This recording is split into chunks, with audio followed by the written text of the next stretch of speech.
দশম শ্রেণীর প্রিয় শিক্ষার্থী বন্ধুরা, আশা করি সবাই তোমরা ভালো রয়েছো। তোমাদের পাঠ্য বাংলা বিষয়ের প্রথম কবিতা পাবলো নেরুদার অসুখী একজন, এই কবিতাটি প্রতিটি লাইন ধরে বিস্তারিত এক মনোগ্র আলোচনা করতে চলেছি। আজকের এই আলোচনাতে থাকছে শব্দার্থ সহ প্রতিটি লাইনের যেমন আলোচনা, সেই সঙ্গে এই কবিতার কবির বিষয় ভাবনা এবং কেন কবিতাটির নাম অসুখী একজন অর্থাৎ নামকরণের সার্থকতা, এগুলো তোমাদের বিস্তারিতভাবে জানাতে চলেছি। তবে তার আগে যে কিছু তথ্যগুলো যেগুলো তোমাদের ছোট প্রশ্নের ক্ষেত্রে খুবই ইম্পর্টেন্ট বা জরুরি জানা, কারণ এগুলো বেশিরভাগ ছোট প্রশ্ন হিসেবে দেয়া হয়, সেই কিছু তথ্য কবি সংক্রান্ত, এই কবিতার সংক্রান্ত তা তোমাদের জানাবো। তোমাদের পাঠ্য অসুখী একজন কবিতার কবি পাবলো নেরুদা আমাদের পশ্চিমবঙ্গ অর্থাৎ বাংলার কিংবা আমাদের দেশের কোনো কবি ছিলেন না, তিনি ছিলেন চিলি দেশের কবি। সেই হিসাবে পাবলো নেরুদাকে চিলিয়ান কবি বলা হয়। পাবলো নেরুদার প্রকৃত বা আসল নাম কিন্তু পাবলো নেরুদা নয়, আসল নামটি ছিল নেকতালি রিকার্দো রেহেন্স বাসোয়ালদো। এই কবি এতই বিখ্যাত এবং সাহিত্যে শ্রেষ্ঠত্ব অর্জন করেছিলেন, আমাদের প্রিয় বিশ্ববরেণ্য কবি রবীন্দ্রনাথ ঠাকুরের মতো ইনিও 1970 সালে নোবেল পুরস্কার পেয়েছিলেন। তো পাবলো নেরুদার তার এক্সট্রা ভেগারিয়া এইরকম একটি কাব্যগ্রন্থ রয়েছে। সেই কাব্যগ্রন্থের লা দেস্তিচাডা বলে একটি কবিতা রয়েছে। সেই লা দেস্তিচাডা কবিতাটি অনুবাদ করে নবারুণ ভট্টাচার্য নামকরণ করেছেন অসুখী একজন। তো মূল যে কবিতাটি পাবলো নেরুদার লেখা লা দেস্তিচাডা, এই কবিতাটি স্প্যানিশ ভাষায় লেখা ছিল বা রচিত করা হয়, সেটিকে বাংলায় আমি বললাম তর্জমা বা অনুবাদ করেছেন নবারুণ ভট্টাচার্য। নবারুণ ভট্টাচার্যের বিদেশি ফুলে রক্তে ছিটে এই কাব্য থেকে নেওয়া হয়েছে তোমাদের পাঠ্য অসুখী একজন কবিতাটি। তোমরা বিষয়টি আশা করি বুঝতে পেরেছ। মূল কবিতাটি কিন্তু স্প্যানিশ ভাষায় লেখা, তর্জমা করেছেন নবারুণ ভট্টাচার্য। নবারুণ ভট্টাচার্যের বিদেশি ফুলে রক্তে ছিটে এই কাব্য থেকে নেওয়া হয়েছে কবিতাটি। তবে পাবলো নেরুদার এক্সট্রা ভেগারিয়া গ্রন্থে লা দেস্তিচাডা এই কবিতাটির অনুবাদ অসুখী একজন কবিতা। তাহলে চলো কবিতাটির বিস্তারিত আমরা আলোচনায় যাই। এই কবিতা রচনার প্রেক্ষাপটটি তোমরা জেনে নাও, তাহলে কবিতাটির বিষয় বুঝতে তোমাদের সুবিধা হবে। তো স্পেনের গৃহযুদ্ধ শুরু হয়, সেই কারণে এই কবিতার কথক তোমাদের জানাবো। যিনি কবিতাটি বলেছেন তাকে আমরা কবি না বলে কথক বলবো। তাই কবিতার কথক তার গুরুত্বপূর্ণ কাজে কিংবা স্পেনের গৃহযুদ্ধের কারণে তিনি নিজের দেশমাতাকে বাঁচানোর জন্য বা দেশকে বাঁচানোর তাগিদে তিনি সৈনিক হিসেবে সেই যুদ্ধে যোগদান করেছিলেন। কবিতার কথক জানতেন তার পক্ষে আর ফিরে আসা অসম্ভব, কারণ সর্বনাশা যুদ্ধ হয়তো তার প্রাণ কেড়ে নেবে। তাই যুদ্ধক্ষেত্র থেকে ফিরে আসা অসম্ভব জেনে তার বাড়িতে যে প্রিয়জন বা এখানে প্রিয়তমা ছিলেন, সেই প্রিয়তমা নারী বা মেয়েটিকে তিনি জানিয়ে যাননি যে কখনো তিনি আর ফিরে আসবেন না। তাই কবিতার কথকে সেই প্রিয় নারী বা প্রেমিকা বা প্রিয়তমা অধীর আগ্রহে অপেক্ষারতা ছিলেন কবে কথক ফিরে আসবেন। এই নিয়ে তার নানান মনের বেদনা, দুঃখ এবং এই পরিস্থিতিতে অজস্র যুদ্ধের সর্বনাশা থাবা কি ভয়ঙ্কর পরিস্থিতির সৃষ্টি করেছিল, সেই বিষয়গুলো এখানে তুলে ধরা হয়েছে। তাহলে চলো কবিতায় কবি যা বলেছেন আমরা জানি। কবি প্রথম বললেন, আমি তাকে ছেড়ে দিলাম অপেক্ষায় দাঁড় করিয়ে রেখে দরজায়, আমি চলে গেলাম দূর দূরে। এখানে আমি হলেন কবিতার কথক, তাকে ছেড়ে দিলেন। তাকে বলতে কবিতার কথকের প্রিয়তমা বা প্রিয় নারী বা প্রেমিকাকে ছেড়ে দিলেন অপেক্ষায় দাঁড় করিয়ে রেখে দরজায়।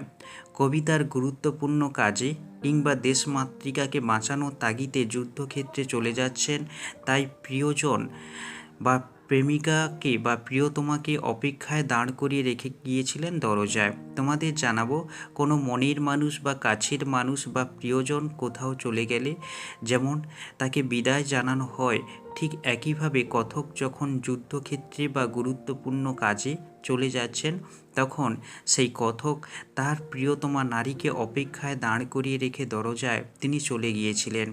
আমি চলে গেলাম দূর দূরে।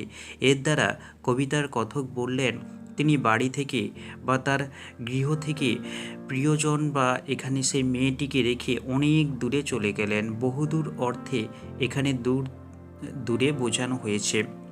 এরপর সে জানতো না আমি আর কখনো ফিরে আসবো না। সে হলো কথকের প্রিয়তমা সেই মেয়েটি, কারণ কথক তাকে জানিয়ে যাননি যে তার ফিরে আসা অসম্ভব বা তিনি ফিরে আসবেন না। তাই কথক ফিরে আসবেন এই প্রত্যাশায় বা এই অপেক্ষায় সেই মেয়েটি ছিল। যাই হোক, সে জানতো না, অর্থাৎ সেই মেয়েটি জানতো না কথকের ফিরে আসা সম্ভব নয়। একটা কুকুর চলে গেল, হেঁটে গেল গির্জার এক নান, একটা সপ্তাহ আর একটা বছর কেটে গেল, বৃষ্টিতে ধুয়ে দিল আমার পায়ের দাগ, ঘাস জন্মালো রাস্তায়। এই লাইনগুলোর দ্বারা বোঝানো হয়েছে সময় প্রতিনিয়ত চলতে থাকে, সময় গতিশীল, তা কখনো স্তব্ধ বা থেমে যায় না। তাই কথক চলে যাওয়ার পরে পৃথিবীর নানান চলমানতার মধ্যে নানান ঘটনা ঘটতে থাকলো। তাই কথক যাওয়ার পর একটা কুকুর চলে গেল, হেঁটে গেল গির্জার এক নান। তোমাদের বলবো, নান শব্দের অর্থ তোমরা জেনে রাখো। এখানে যেহেতু গির্জা বলা হয়েছে, গির্জা হলো খ্রিস্টানদের উপাসনালয়, হিন্দুদের যেমন মন্দির বা মুসলমানদের যেমন মসজিদ, একইভাবে খ্রিস্টান ধর্মাবলম্বী ব্যক্তিদের গির্জা উপাসনালয়। এখানে নান শব্দের দ্বারা বোঝানো হয়েছে খ্রিস্টান সন্ন্যাসিনীকে। তো কথক চলে যাওয়ার পর এক খ্রিস্টান সন্ন্যাসিনীও হেঁটে গেলেন, একটা সপ্তাহ আর একটা বছর কেটে গেল। কথকে যাওয়ার পর সামান্য সময় কুকুর চলে গেল, এরপর একদিন দুদিন করে এক সপ্তাহ কেটে গেল, তারপর কয়েক মাস বছর কেটে গেল, অথচ কথকের দেখা নেই বা কথকের ফেরার কোনো সময়ও নেই বা কথক ফিরে আসেননি। এরপর বৃষ্টিতে ধুয়ে দিল আমার পায়ের দাগ। কথকের সেই পায়ের চিহ্ন বা দাগগুলো বহুদিন হওয়ার ফলে বৃষ্টি এসে সব নিশ্চিহ্ন করে দিল বা ধুয়ে দিল। ঘাস জন্মালো রাস্তায়। কথকের মাড়ানো রাস্তায় বহুদিন কথক ফিরে না আসার ফলে সেখানে ঘাস জন্মালো বা ঘাস গজালো। তারপরে পেজে আমরা চলে আসছি, আর একটার পর একটা পাথরের মতো পরপর পাথরের মতো বছরগুলো নেমে এলো তার মাথার উপর। কথক ফিরে আসেননি, প্রিয়জন কাছে নেই। এই বেদনায় মেয়েটির মন ভারাক্রান্ত হয়েছিল বা মেয়েটির হৃদয় বেদনায় ভরে উঠেছিল।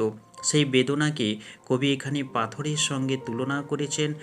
পাথর যেমন পাষাণ বা প্রস্তর যেমন ক্ষয়ীভূত হয় না, একইভাবে প্রিয়জন বা কথক না ফিরে আসা মেয়েটির মন বা হৃদয় যেন পাথর হয়ে পড়েছিল, এবং এই পাথরগুলো বছরগুলোর সঙ্গে তুলনা করা হয়েছে। বছরগুলো যেন একটার পর একটা জমাট বেঁধে মেয়েটির, অর্থাৎ কথকের সেই প্রিয়তমা বা প্রেমিকার কিংবা প্রিয় মেয়েটির মাথার উপর নেমে এলো এবং তার বেদনাকে আরও গভীর করে তুলল। তারপর যুদ্ধ এলো, রক্তের এক আগ্নেয় পাহাড়ের মতো। শিশু আর বাড়িরা খুন হলো, সেই মেয়েটির মৃত্যু হলো না। কবি বললেন, তারপর যুদ্ধ ছড়িয়ে পড়ল, যুদ্ধ চারিদিকে বিস্তার লাভ করলো। সেই যুদ্ধ কেমন করে এলো? রক্তের এক আগ্নেয় পাহাড়ের মতো। তোমরা ভূগোলে পড়েছ যে আগ্নেয় পাহাড়, যেগুলো লাভা ভূপৃষ্ঠের ফাটল পথে বাইরে এসে সঞ্চিত হয়ে যে পর্বতের সৃষ্টি হয়, কিন্তু সেই লাভা বা জ্বালামুখ থেকে চারিদিকে যেমন অগ্নি বা আগুন ছড়িয়ে পড়ে, ঠিক একইভাবে সর্পনাশা যুদ্ধ চারিদিকে ছড়িয়ে পড়ল। তাই রক্তের আগ্নেয় পাহাড়ের মতো রক্তের নানান ফিনিক দিয়ে প্রবাহিত হওয়াকে এ কথা বলা হয়েছে। এবং সেই সর্পনাশা যুদ্ধ, সেই যুদ্ধের হাত থেকে শিশু, অর্থাৎ যারা ভবিষ্যৎ প্রজন্ম কিংবা সমাজ সভ্যতাকে এগিয়ে নিয়ে যাওয়ার ভবিষ্যৎ নাগরিক, সেই সর্বনাশা এবং ভয়ঙ্কর যুদ্ধ এতটাই বীভৎস এবং ভয়ঙ্কর ছিল, তাই সর্পনাশা যুদ্ধ শিশু বা ছোট ছোট ছেলেদেরও রেহাই দেয়নি। আগেকার দিনে অনেক যুদ্ধে শিশু কিংবা মেয়েদের মারা হতো না, বা তাদের তাদের রক্ষা করা হতো কিংবা তাদের মুক্তি দেওয়া হতো, কিন্তু এই যুদ্ধ শিশুদেরও রেহাই দেয়নি, তাদেরও মেরে ফেলেছিল। আর বাড়িরা বলতে এখানে বাড়িতে বসবাসকারী বিভিন্ন লোকজনেরা, অর্থাৎ সদস্যবৃন্দেরা, পাশাপাশি বাড়ির নানান যাবতীয় আসবাবপত্র সব শেষ হলো বা নষ্ট হলো। তাই সেই অর্থে বলা আছে শিশু আর বাড়িরা খুন হলো। অথচ কবিতার কথক বললেন সেই মেয়েটির মৃত্যু হলো না। কেন মেয়েটির মৃত্যু হলো না আমরা একটু পরেই বলবো। তো এরপর কবি বললেন, সমস্ত সমতলে ধরে গেল আগুন, শান্ত হলুদ দেবতারা যারা 1000 বছর ধরে ডুবেছিল ধ্যানে, উল্টে পড়ল মন্দির থেকে টুকরো টুকরো হয়ে, তারা আর স্বপ্ন দেখতে পারল না। মন্দিরে অধিষ্ঠান করে দেবতা মানুষকে নানান বিপদ থেকে মুক্তি দেয় কিংবা বিপদ থেকে উদ্ধার করেন। তাই দেবতাদের প্রতি মানুষের এই ভক্তি, মানুষের এই বিশ্বাস। কিন্তু এই সর্বনাশা যুদ্ধের ভয়ঙ্করতার মধ্যে দেবতারাও নিজেদের অস্তিত্ব টিকিয়ে রাখতে পারল না। এতই যুদ্ধ ভয়ঙ্কর বা যুদ্ধের ভয়াবহতা খুবই বেশি ছিল। সেই কারণে 1000 বছর ধরে যে সকল শান্ত হলুদ দেবতারা ধ্যানে ডুবেছিল বা ধ্যানমগ্নতায় ছিল, সমস্ত সমতলে অর্থাৎ চলমান শহরাঞ্চলে বা বিভিন্ন সমতল ভূমিতে যখন আগুন ধরে গেল, সেই আগুনের হাত থেকে বা যুদ্ধের সর্বনাশার যে করাল গ্রাস, তা থেকে দেবতারাও নিজেদের রক্ষা করতে পারেনি। তারা ধ্যানে ডুবে থাকলেও সেই ধ্যানমগ্নতার যে দেবতার অধিষ্ঠান মন্দিরগুলো, সেগুলোই টুকরো টুকরো হয়ে ভেঙে গেল বা সেখানে আগুন নষ্ট হয়ে গেল। তার ফলে সেই শান্ত হলুদ দেবতারা স্বপ্ন দেখতে পারেনি, কারণ তাদের অস্তিত্ব তারা টিকিয়ে রাখতে পারেনি। এক্ষেত্রে একটি প্রশ্ন হয়, দেবতাদের যে দুটি বিশেষণ দেওয়া হয়েছে শান্ত হলুদ, এগুলো কেন? দেখো, শান্ত অর্থাৎ দেবতার প্রশান্ত মূর্তি জগতের মধ্যে তারা বিলিয়ে দেন, এবং হলুদ এই কারণে বলা হয়েছে, গাছের পাতার রং সবুজ, কিন্তু গাছের পাতা যখন হলুদ হয় সেগুলো বিবর্ণতায় ভরে যায় এবং অল্প সময়ের মধ্যে গাছ থেকে খসে পড়ে বা ঝরে পড়ে। ঠিক দেবতাদেরও অবস্থা ওই একই রকম হয়েছিল। তারা 1000 বছর বা আবহমান অনেক কাল ধরে তারা ধ্যানমগ্নতায় থাকলেও যুদ্ধ তাদের শেষ করেছিল, তাই মন্দির থেকে তারা টুকরো টুকরো হয়ে পড়েছিল। এক্ষেত্রে বলে দেই যে কবিতার কথক এর আগের স্তবকে বললেন যে সেই মেয়েটির মৃত্যু হলো না। এতই যুদ্ধের সর্বনাশা মারণ খেলা, যে ক্ষেত্রে মানুষ তো কোন ছাড়, সেখানে দেবতারাও নিজেদেরকে টিকিয়ে রাখতে পারেনি বা তাদের অবস্থিতি বা অবস্থান বিলুপ্ত হয়ে পড়েছিল। সেই সর্বনাশা যুদ্ধে সবাই মারা গেল, অথচ মেয়েটির মৃত্যু হলো না। মেয়েটি হলো এখানে কবির অর্থাৎ কথকের ভাবনায় মেয়েটি ছিলেন ভালোবাসার প্রতীক বা প্রেমের জীবন্ত প্রতীক। কবিতার কথক তার অনুভূতিতে বা কবিতার কথকের ভাবনায় মেয়েটি প্রেমের প্রতীক। তাই তিনি ভেবেছেন একদিকে রয়েছে যুদ্ধ, অন্যদিকে প্রেম, যুদ্ধ ভার্সাস প্রেম। যুদ্ধ, সর্বনাশা যুদ্ধ সব কিছুকে তছনছ করতে পারে, সব কিছুকে আগুনে পুড়িয়ে দিতে পারে, নষ্ট করে দিতে পারে, কিন্তু প্রেম বা ভালোবাসাকে কখনোই যুদ্ধ পুড়িয়ে ছাই করতে পারেনি। তাই কবিতার কথকের ভাবনায় সব কিছু নষ্ট হলো, ধ্বংস হলো, অনেকেই মারা পড়ল, কিন্তু সেই মেয়েটির মৃত্যু হয়নি, কারণ প্রেমের প্রতীক হওয়ায় প্রেমের কোনো মৃত্যু নেই বা যুদ্ধ তাকে শেষ করতে পারে না, এই জন্যই বলা হয়েছে সেই মেয়েটির মৃত্যু হলো না। এরপর সেই মিষ্টি বাড়ি, সেই বারান্দা যেখানে আমি ঝুলন্ত বিছানায় ঘুমিয়েছিলাম, গোলাপি গাছ, ছড়ানো করতলের মতো পাতা চিমনি, প্রাচীন জলতরঙ্গ সব চূর্ণ হয়ে গেল, জ্বলে গেল আগুনে। যুদ্ধ সমতল ভূমিতে যেমন ছড়িয়ে পড়েছিল, সেই ছড়িয়ে পড়ার যুদ্ধ চারিদিকে নানান অঞ্চলে বিস্তৃত হলো এবং যুদ্ধ একসময় কথকের বাড়ির দিকেও চলে এলো। তাই কবির সেই সাধের প্রিয় স্বপ্নের যে মিষ্টি বাড়ি, সেই বাড়িটিও নষ্ট হলো বা চূর্ণ হয়ে গিয়েছিল। সেই বাড়িতে ছিল বারান্দা, সেই বারান্দার মধ্যে একটি ঝুলন্ত বিছানা ছিল, সেই ঝুলন্ত বিছানাতে কথক যে ঘুমোতেন তাও চূর্ণ হয়ে গেল বা টুকরো টুকরো হয়ে গেল সেখানে ছিল। বা কথকের বাড়িতে ছিল একটি গোলাপি গাছ, যার ছড়ানো করতলের মতো পাতা। এটুকু তোমরা জেনে রাখো, করতল, কর বলতে হাত বা হস্ত, সেই সঙ্গে তল বলতে হাতের তালু, অর্থাৎ সেই যে কথকের গোলাপি গাছ ছিল, সেই গোলাপি গাছের পাতাগুলো ছিল হাতের তালুর মতো ছড়ানো, তাও জ্বলে গিয়েছিল আগুনে। এবং চিমনি ছিল প্রাচীন জলতরঙ্গ। তো এখানে জলতরঙ্গ বলতে একটি বাদ্যযন্ত্র। সাধারণত সাতটি বাটিতে সামান্য জল নিয়ে গানের সময় একটি কাঠি দিয়ে সেই সাতটি বাটিতে সুর তোলার জন্য বাজানো হতো, সেটিকেই বলা হচ্ছে প্রাচীন জলতরঙ্গ সব চূর্ণ হয়ে গেল, জ্বলে গেল আগুনে। এই লাইনটি তুলে 3 নম্বর প্রশ্ন হয়। তো যুদ্ধ এসে কথকের বাড়ির যাবতীয় সাধের মিষ্টি বাড়ি যেমন ধ্বংস করলো, বাড়ির নানান আসবাবপত্র, গোলাপি গাছ, জলতরঙ্গ, এগুলোকে টুকরো টুকরো করে ভেঙে গুঁড়িয়ে দিল। এরপর বলা হয়েছে যেখানে ছিল শহর সেখানে ছড়িয়ে রইল কাঠ কয়লা, দোমড়ানো লোহা, মৃত পাথরের মূর্তির বিভৎস মাথা, রক্তের একটা কালো দাগ। সর্বনাশা যুদ্ধ একসময় শেষ হলো এবং মেলা যেমন শেষ হলে তার পরে নানান দৃশ্য দেখা যায়, ঠিক একইভাবে সেই যুদ্ধ শেষ হওয়ার পর যে পরিস্থিতি হলো, প্রাণচঞ্চল বা যে শহরে একসময় লোকজনের যে জনসমাগম ছিল, সেই প্রাণচঞ্চল শহর যে অবস্থায় পড়ে থাকলো, কথক এখানে বর্ণনা দিয়েছেন। যেখানে ছিল শহর সেখানে ছড়িয়ে রইল কাঠ কয়লা, পোড়া কাঠের কয়লাগুলো চারিদিকে ছড়িয়ে রইল যুদ্ধ শেষে, এবং ছড়িয়ে রইল দোমড়ানো লোহা। যুদ্ধক্ষেত্রে ব্যবহৃত নানান যেসব যন্ত্রগুলো বা যেসব মারণ যন্ত্র কিংবা অস্ত্রগুলো ব্যবহার করা হয়েছিল, তার নানান কিছু অংশগুলো বা লোহাগুলো দুমড়ে মুচড়ে পড়ে থাকলো যেদিকে সেদিকে, মৃত পাথরের মূর্তির বিভৎস মাথা। এক্ষেত্রে সৈনিক বা সাধারণ মানুষের যে মূর্তি বা মাথাগুলো চারিদিকে ছড়িয়ে রইল, এবং সেই কাটা মুন্ডহীন মাথাগুলোর মধ্যে কোনো প্রাণ ছিল না, তা যেন পাথরের মতো হয়ে পড়েছিল, তাই মৃত পাথরের মতো বলা হয়েছে। আর বিভৎসতা এই কারণে বলা হয়েছে যে মাথাগুলোর পচে তার থেকে দুর্গন্ধ ছড়াচ্ছিল, সেই জন্য তা দেখতে কদর্য এবং বিভৎস রূপ মনে হয়েছিল। তাই কথক বললেন রক্তের একটা কালো দাগ। তো রক্তের রং লাল আমরা সকলেই জানি, কিন্তু রক্ত এখানে বলা হয়েছে কালো দাগ।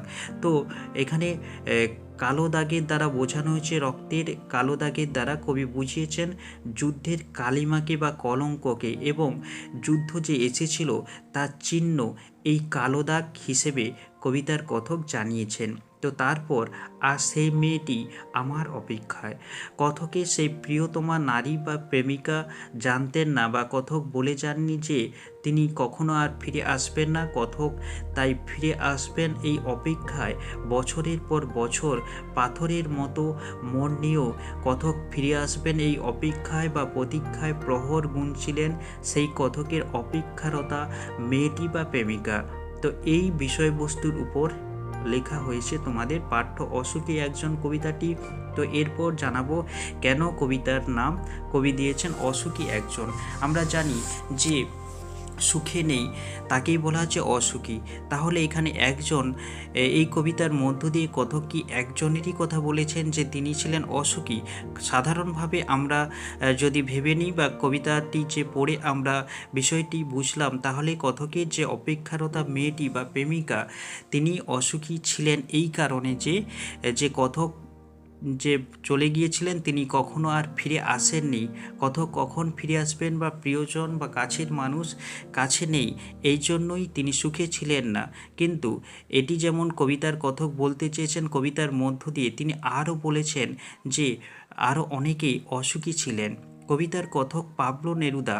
তো এখানে কবিতার কথক তিনি কখনোই সুখে ছিলেন না। তিনিও যুদ্ধক্ষেত্রে চলে গিয়েছিলেন বা নিজের গুরুত্বপূর্ণ কাজের উদ্দেশ্যে চলে গিয়েছিলেন। তিনি কখনো ফিরে আসেননি বা তার সর্বনাশা যুদ্ধ তার প্রাণ কেড়ে নেবে এটিই তিনি ভেবেছিলেন। সেই উদ্দেশ্যে প্রিয়জনকে ছেড়ে তিনিও চলে গিয়েছিলেন। তাই কবিতার কথক তিনিও সুখে ছিলেন না, সেই অর্থে তিনিও অসুখী। আরও একজন এখানে অসুখী, তিনি হলেন দেশমাতৃকা বা দেশ জননী। কারণ তারই দেশের মধ্যেই যে যুদ্ধ লেগেছিল, সেই যুদ্ধে তারই বীর সন্তানেরা বা এখানে বীর দেশনায়কেরা বা দেশপ্রেমিকরা তার বুকের মধ্যেই লুটিয়ে পড়েছিল বা তাদের লাশগুলো ছড়িয়ে ছিটিয়ে পড়েছিল। সেই অর্থে দেশমাতৃকা বা দেশ জননী বা দেশমাতা তিনিও সুখে ছিলেন না। এই সামগ্রিক দৃষ্টিভঙ্গিতে এই সব বিষয়ের উপর নিরিখে কবিতার কথক কের জানানো সূত্রে এখানে অসুখী অনেকজনই ছিলেন। যাই হোক, এই হিসেবে তোমাদের এই কবিতার নামকরণটি খুবই সার্থক হয়েছে। কবিতার সামগ্রিক বিস্তারিত আলোচনা, নামকরণের সার্থকতা তা তোমাদের জানিয়ে দিলাম। কেমন লাগলো জানিও, ভালো লাগলে অবশ্যই লাইক দিতে ভুলো না। তোমাদের উদ্দেশ্যে জানাবো এই চ্যানেলে আরও তোমাদের পাঠ্য নানান গল্প কবিতার আলোচনা, বিষয়ধর্মী আলোচনাগুলো যেমন বিস্তারিতভাবে দেওয়া হয়েছে, প্রশ্ন উত্তর নোটস সাজেশান দেওয়া হয়েছে, সেগুলো পাওয়ার জন্য চ্যানেলের প্লেলিস্টে ক্লাস 10 বেঙ্গলি এই প্লেলিস্টে ক্লিক করে পছন্দ মতো ভিডিওগুলো দেখে নিতে পারো। সেই সঙ্গে চ্যানেলে নতুন হলে আরও এইরকম ভিডিও পাওয়ার জন্য অবশ্যই চ্যানেলটি সাবস্ক্রাইব করে নিও। পাশে থাকা বেল আইকন প্রেস করো। সবাই ভালো থেকো।